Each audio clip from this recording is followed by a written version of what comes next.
tribal blockade in Peru's oil block lifted after government due. LIMA, Reuters. Indigenous villagers ended a 43-day protest that had halted production in Peru's largest oil block after signing a deal with the government, tribal leaders and officials said on Tuesday. As part of the agreement, the government of President Pedro Pablo Kuczynski promised to apply an indigenous rights law before awarding any new long-term oil drilling contract for Block 192, a chief demand of protesters, the Energy and Mines Ministry said in a statement. Canadian Frontera Energy Corp operates Block 192 under a 2-year contract, but has not produced any oil from it since Achuar, Quechua and Kichwa Indigenous tribes seized oil wells on September 18.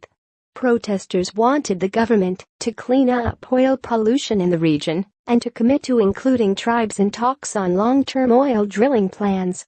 The blockade was one of scores of conflicts that sometimes disrupt mining and energy operations in Peru, the world's second biggest copper producer and a relatively small oil producer. Talks between the government and Frontera over a long-term drilling contract ended with no deal, state-owned oil company Peru announced earlier this month.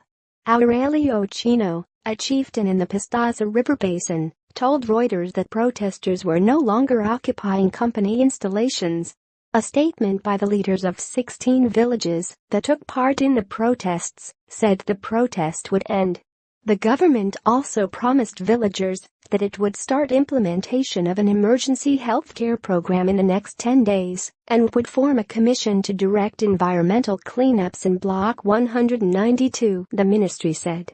Frontera will be summoned to take part in dialogue sessions with villagers to discuss their needs, it added. Frontera has said that the protest did not have a material impact for the company. Reporting by Mitra Taj. Editing by Sandra Mailer.